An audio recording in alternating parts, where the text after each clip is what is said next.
আমাদের এখন প্রতিটা বাঙালি তথা পর্যটকদের কাছে দীঘা ভ্রমণ কিন্তু বেশ সহজ হয়ে উঠেছে। তার একটাই কারণ, একটা ট্রেনের সাথে সাথে প্রচুর বাস কিন্তু দেখা যায়। কাজে আগে থেকে টিকিট কাটারও ব্যাপার নেই। এমন কিছু কিছু এসি লাক্সারি বাস রয়েছে যেগুলো আপনাদের যাত্রাটাকে এনজয় করার সাথে সাথে আরামদায়ক করে তুলবে। এসির সাথে সাথে কমফোর্টেবল সিটস, ওয়াইফাই, অনেক কিছুই পরিষেবা কিন্তু পাওয়া যায়। কাজেই 2-3 দিনের জন্য যদি দীঘা যাওয়ার প্ল্যান করে থাকেন, অথচ ট্রেনের টিকিট কাটা নেই দীঘা যাওয়ার, কোনো চিন্তা নেই। এত সুন্দর সুন্দর বাস বেরিয়েছে, চিন্তা কিসের?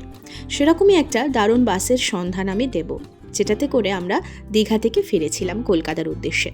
সেক্ষেত্রে বলে রাখি, দীঘা যে জাহাজবাড়ি, সেই জাহাজবাড়ির সামনে বা অপোজিটের রাস্তাতে এবং দীঘা যে বাস স্ট্যান্ড রয়েছে সেখান থেকে কিন্তু আপনারা কাউন্টার থেকে টিকিট কেটে নিতে পারেন। এসি, নন এসি যেরকমটা চাই সেরকমই আপনাদের পছন্দসই বাস কিন্তু আপনারা সিলেক্ট করে নিতে পারেন। ওই যে দূরে আমাদের বাস ঢুকছে, বাসের টাইমিংটা বলে দিই, ঠিক 12:40-এ দীঘার বাস স্ট্যান্ড অর্থাৎ এই জাহাজবাড়ির সামনের যে মোড়টা, সেখান থেকে কিন্তু এই বাস দীঘা থেকে কলকাতার উদ্দেশ্যে রওনা দেয়। সামন্ত ট্রাভেলস, একদম এসি লাক্সারি বাস, পরিষেবা কিন্তু বেশ ভালো। ভেতরকার অ্যাম্বিয়েন্সটা একটু দেখিয়ে দিই। Double and triple seating capacity রয়েছে।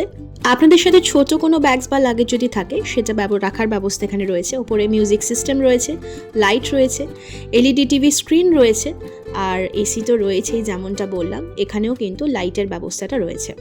আর বড় লাগেজ রাখার ব্যবস্থা কিন্তু এই বাসের নিচে রাখা থাকে, জেনারেলি যেগুলো প্রত্যেকটা বাসেরই থাকে। সো এই হচ্ছে টোটাল অ্যাম্বিয়েন্সটা। জার্নি কিন্তু বেশ কমফোর্টেবল, সিটসগুলো বেশ ভালো। টোটাল জার্নি টাইম হচ্ছে 4.5 ঘন্টা থেকে 5 ঘন্টার মধ্যে। আর এই বাস কিন্তু আপনাদের কলকাতা স্প্ল্যানেট এরিয়াতে আপনাদেরকে নামিয়ে দেবে, কারণ এই বাসটি কিন্তু হাওড়া অবধি যায় না। আবারও বলে দিচ্ছি, দীঘা থেকে কলকাতা স্প্ল্যানেট অবধি কিন্তু এই বাসটি চলাচল করে। টিফিন, স্ন্যাক্স এবং ওয়াশরুম যাওয়ার জন্য মাঝে একটা ব্রেক দেবে।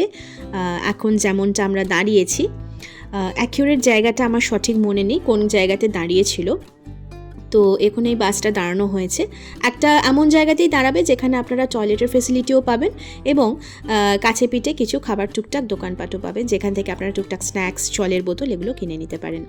এটা হচ্ছে ওভারঅল বাসটি। এখানে ওয়েবসাইট অ্যাড্রেসটাও কিন্তু দেওয়া রয়েছে, 3x2 এসি বাস লেখা রয়েছে, দেখুন। আপনারা ওয়েবসাইট ভিজিট করেও কিন্তু বাসটি দেখতে পারেন। আর বলে রাখি, দীঘা থেকে আমাদের এই স্প্ল্যানেট অবধি বাস ফেয়ার নিয়েছিল পার পারসন 250 রুপিস। তো মাত্র 250 টাকায় এমন একটা এসি লাক্সারি বাসে করে যদি দীঘার উদ্দেশ্যে চটজলদি রওনা দেওয়া যায়, কিংবা দীঘা থেকে কলকাতার উদ্দেশ্যে রওনা দেওয়া যায়, অথচ আগে থেকে টিকিট বুকিংয়ের কোনো রকম ঝামেলা বা চিন্তা থাকছে না, সাথে কমফোর্টেবল সিটসও পেয়ে যাবেন। আরও একটা কথা বলে দিই, বাসে যে স্টপেজগুলো দেবে সেই মোটামুটি এভরি স্টপেজে কিন্তু কিছু কিছু হকার্সরা বাসে আপনারা পেয়ে যাবেন, যাদের কাছ থেকে আপনারা কিছু স্ন্যাক্স, লজেন্স, চকলেটস কিনে খেতেই পারেন। আর সাথে জলের ব্যবস্থাও থাকছে, মানে কিনে জল খেতে পারেন। সো ওভারঅল জার্নিটা তো আমাদের বেশ ভালোই ছিল। এখন আমরা সেকেন্ড ব্রিজ দিয়ে রওনা দিচ্ছি। ওই দূরে হাওড়া ব্রিজ দেখতে পাওয়া যাচ্ছে। দীঘা থেকে কলকাতার উদ্দেশ্যে প্রথমবার আমাদের এই বাস জার্নি বেশ ভালোই ছিল, তাই ভাবলাম আপনাদের সাথেও শেয়ার করি। আপনারাও চাইলে এরকম কোনো লাক্সারি এসি বাস বুকিং করে দীঘার উদ্দেশ্যে যেতে পারেন। সো আমরা মোটামুটি এখন চলে এসেছি জ্যাম থেকে, আশা করি বুঝতেই পারছেন কলকাতায় আমরা ঢুকে পড়েছি। স্প্ল্যানেটের যে মোড়, সেই মোড়ের মাথাতেই এবার আমরা নেমে যাব। এখন ঘড়িতে প্রায় 5:30 থেকে 6:45 মতো বাজে। যেমনটা বললাম, ঠিক 4.5 থেকে 5 ঘন্টার মধ্যে কিন্তু কলকাতায়। এর আগের বার হাওড়া থেকে যখন আমরা দীঘার উদ্দেশ্যে রওনা দিয়েছিলাম কৃষ্ণপূজা বাসে, সেই বাসের ইন ডিটেলসও আমি শেয়ার করেছিলাম। সেই বাস জার্নিও কিন্তু আমাদের বেশ ভালো ছিল। এই জার্নিও কিন্তু বেশ ভালো। সামন্ত ট্রাভেলস, যেটা দীঘা থেকে কলকাতা এবং কলকাতা থেকে দীঘার উদ্দেশ্যে রওনা দেয়।